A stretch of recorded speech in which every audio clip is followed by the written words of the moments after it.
السلام عليكم، ازيكم؟ رمضان كريم. تعالي النهارده هقولك على 4 اسرار الكنافه خليها ناجحه معاكي 100%. وكل اسرار الحلواني هتلاقيها هنا بس في مطبخ نور عمري. بما اني عاشقه للكنافه وللحلويات، تعالي اقولك بقى على شويه اسرار ليها هتخليها ناجحه معاكي 100%. ومش هتسمعي بعد كده اي انتقاد او كلام سلبي عن اي كنافه بتعمليها بعد ما تعرفي ال4 تريكات اللي هتبقى معاكي في الكنافه. تكون معاكي مقرمشه من بره، وطريه وجوسي من جوه، وعايزه تحطي لها اي نوع جبن وتبقى بالجبنه وفيها مطه حلوه، وبدون اي تكاليف او اي افكار غريبة عنك، وبدون اي افكار او خزعبلات صعب عليكي. شايفين ما شاء الله طرية وجوسي من جوه، وجوه قشطة قشطة يعني، وجبنة بتمط ومقرمشة من بره ولون ذهبي.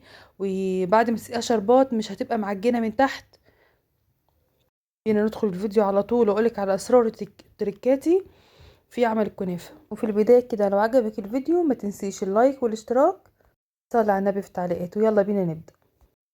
اول حاجة واول سر في الكنافة انك تجهزي القشطة من قبل ما تبدأي فيها خالص، لان لازم القشطة تبقى معانا باردة. قارن الوقت والمجهود والوقفة والفرهدة اللي بنبقى فيها. كده لبن معايا بيغلي على النار، مش استنى لسه احط المكونات الاول بعد كده اللبن يغلي. هقولك بقى انا ضفت ايه. انا خليت لبن بيغلي على النار، ضفت له معلقتين من جوز الهند. انا ما بحبش الفانيليا في الحاجات اللي هتطول او ممكن تبات او يتبقى منها ويبات، وطبعا احنا بنعمل كده. فانا بحب اضيف جوز الهند كمنكه ليها. معلقه من السكر، وممكن ما نحطهاش لان احنا كده كده هنسقي شربات لسه. وبعدين مدوبة معلقتين من النشا، ونزلتهم على اللبن اللي بيغلي، ومعلقة من القشطة محترمة كده اللي هي أصلا كانت وش اللبن اللي معايا. وأقلب في الخليط ده كله لحد لما يتماسك ويربط كده، وأغطيه بستريتش علشان وشه ما ينشفش، ويبقى جاهز معايا ساعة التقديم. علشان لازم الخليط اللي معايا ده يكون بارد قبل ما اضيفه على الكنافة. اي خليط هتضيفيه على معجنات لازم يبقى بارد، ان كان في جلاش او في كنافة او في اي حاجة. تاني حاجة هنبدأ نجهز الشربات لانه برضو لازم يكون بارد. فهضيف كوباية من السكر ومعاها كوباية من المية. انا بحب دايما الشربات يكون معتدل في المقادير، وده بيساعدني ان بعد كده الشربات معايا ما يسكرش.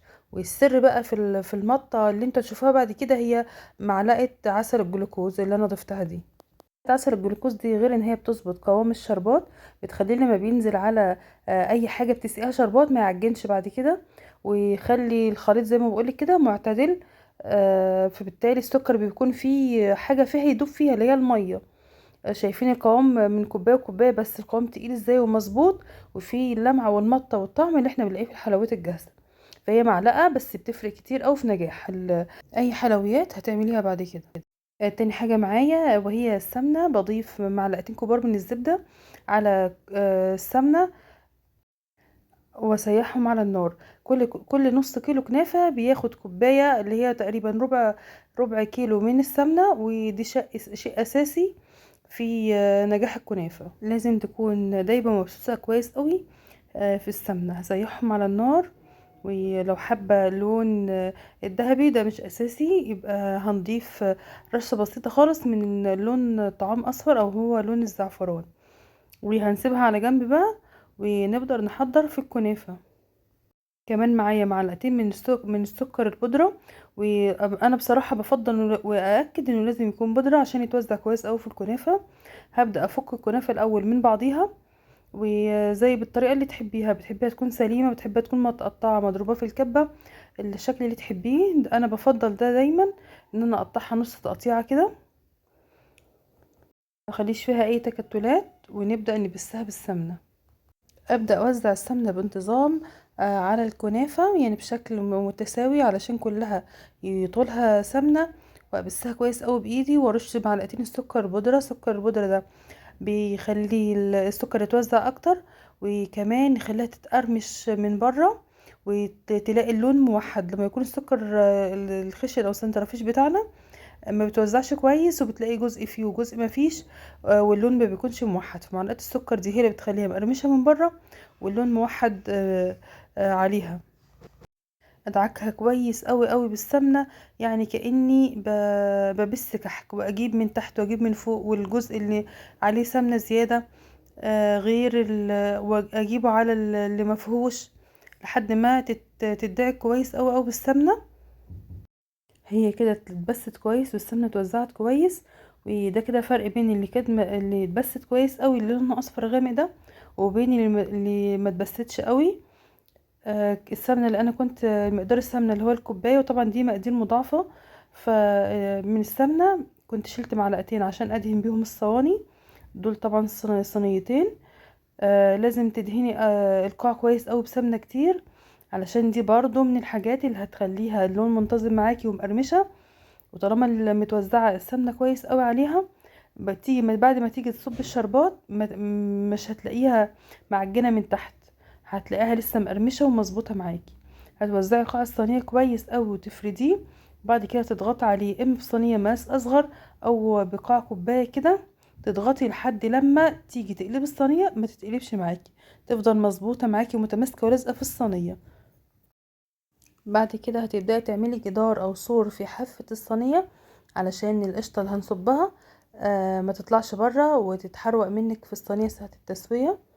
ونضغطه بايدينا كويس كده علشان ما ينزلش تاني، ونبدأ نصب القشطة. شايفين القشطة سايحة ومتماسكة ازاي، وفي نفس الوقت باردة، فبالتالي مش هتعجن معايا بعد ما نسقيها شربات هلاقيها معجنه معايا. احنا كده معانا السمنه مظبوطه والقشطه بارده، دول كده تركتين، وكمان الشربات بارد، ومعلقه عسل الجلوكوز اللي عليه دي هتظبطه وتخليه تقيل معاكي. هنديله نسويه.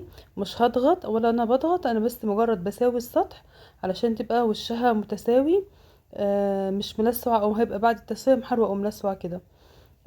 رشة كده بسيطة من السمنة، المعلقتين اللي انا شلتهم على جنب زي ما وريتكم، هنسوي بيهم وش الصينية كويس. ودي برضو نقطة مهمة لازم نخلي بالنا منها. اسوي بقى كده وارش بالسمنة خفيف قوي، هي واخدة بما فيه الكفاية من السمنة، لكن دول علشان تسوي بيهم الوش. وهبدأ في الصينية التانية وهتكون نفس الخطوات بالظبط، مفيش فرق فيها. وهبدأ ادخلها الفرن على فرن هادي متوسط، علشان تتحمر على مهلها، ما تتلسعش وتستوي بسرعة من الوش. فبالتالي برضو بعد ما نسقيها شربات الاقيها معجنة، لا خليها تستوي على مهلها قوي على نار متوسطة، تاخد لونها على مهلها، واسوي وش الصينية كده علشان تاخد لون متساوي. بعد ما تطلع من الفرن والاقيها واخدة لون كويس من الوشين، لو حابة تضيفي لها جبنة نابلسي او جبنه عكاوي او جبنه حلوم، اي نوع جبنه تقدري ترشيه وتدخليها الفرن. بس مجرد ما الجبنه تسيح، يعني من غير شوايه، بس على حراره الفرن هتسيح الجبنه. وتبداي تقلبيها على صينيه وتسقيها شربات وتقدميها بألف هنا. والشربات شايفينه متوسط معقول، اللي هو تقيل قوي قوي فتبقى مسكره بزياده تجزع، ولا هو خفيف يخلي الكنافة تطري معاكي وتعجن، مقرمشة من بره وطرية وجوسي قوي قوي من جوه، وكل حاجة فيها مظبوطة. والقشطة كريمي كريمي، يعني ما شاء الله سايحة ازاي. وبعد اتباعك للخطوات مش هتسمعي ابدا ابدا اي انتقاد سلبي من شايفة الكنافة الحلوة، شايفة شكل الكنافة، نفسي اكل صينية كنافة حلوة. مش هتسمع بإذن الله أي كلام من ده تاني. تابع معايا الخطوات زي ما أنا قلتلك عليها. أول حاجة تبس الكنافة كويس قوي، تجهزي الشربات من بدري والقشطة من بدري، يكونوا الاتنين باردين تماما. تاني حاجة تحطي نسبة سمنة مظبوطة، لكل نص كيلو كنافة كوباية من السمنة، اللي هو تقريبا ربع كيلو من السمنة. بتشيلي منهم كمان معلقة تدهني بهم الصينية. بس الكنافة كويس علشان تبقى كل حاجة معاكي مظبوطة باللون اللي انت شايفاه، وبإذن الله ناجحة معاكي 100% ان شاء الله. لو وصلتوا لحد هنا ما تبخلوش على الفيديو بلايك. لو حسيت انك استفدت من الفيديو وشفت ان ده محتوى هادف، اعمل اشتراك ومتابعة في المنصة اللي انت بتشوفيني عليها. تزويق الكنافة بيديها شكل وطعم حلو. طعم جوز الهند على الكنافة بيبقى الصراحة طعمه خطير. كمان التسوية على نار هادية بتطلع معاكي الأكل بصفة عامة أجمل بكتير. السلام عليكم. قال الله عز وجل لحبيبه محمد صلى الله عليه وسلم: ليس لك من الأمر شيء. وهذه الجملة تعني أنه لا يتحتم في مقابل إعداد العدة والأخذ بالأسباب حصول النتيجة المرجوة دائما، وذلك لأن النتيجة في النهاية تتعلق بأمر الله عز وجل وبمشيئته وبتوفيقه وبحكمته.